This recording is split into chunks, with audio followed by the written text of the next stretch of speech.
2 araw na lang at mapapanood na online ang adaptation ng hit Wattpad series na Project Loki na pinagbibidahan ni kapatid star Dylan Menor. At live mula sa Quezon City para sa advanced screening ng Project Loki si MJ Marfori. MJ, kamusta kayo dyan? Yes, Jervy, it's a big day for Wattpad fans, especially yung mga mystery thriller readers out there dahil eto na nga, advanced screening na po ngayon dito sa Quezon City ng isa sa most read Wattpad na projects. Yan ang Project Loki, and of course, live na live, makakasama natin ang mga bida, Dylan Menor, Jada, and of course, Marco Gallo. Hi, guys! Hello, Miss MJ. Hi, everyone. Hello, Miss MJ. Oh, eto na. So, This is it.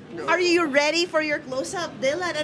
Kamusta yun? Pressure na nararamdaman mo ngayon? Wow. Right now, honestly, sobrang kinakabahan. Pero we're very excited to watch the first episode, the pilot episode sa advanced screening. And, there's so much, expectation. So, yun yung mga talagang pressure sa akin. But I'm pretty sure and I'm pretty confident that we did our best.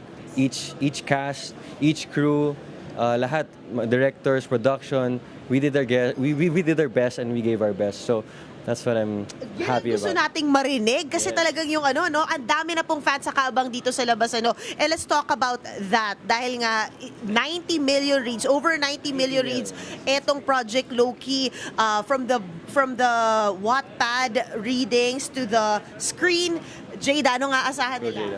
Maaasahan nila syempre, I would say, as a Wattpad reader myself, this is an adaptation that will be faithful to the books. Yan ang masasabi ko, and it's something that we've poured our blood, sweat, and tears into. Sobrang pinaghirapan namin to. Hindi lang kaming cast, pero syempre yung crew and production team, and sobrang passionate talaga kami dito sa project na to. We believe in it. Ayan, si Luthor. Yeah, no, honestly, they've said it all. I'm just excited to see the result and hopefully to have a season 2 eventually. That's the goal.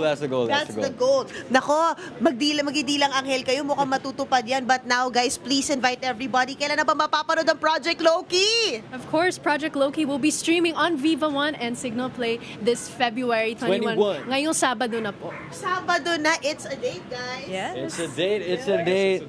I hope you guys watch it and stream it legally on Vivo One and Signal Play. February 21. Don't forget the date. Correct. Stream it legally, mga kapatid. But anyway, guys, eto na, ready na kami. Abangan na maglakad sa red carpet ang ating mga bida. Yan muna ang latest mula rito sa Quezon City. Jervy! Congratulations, Project Loki. Maraming salamat, MJ Marfori.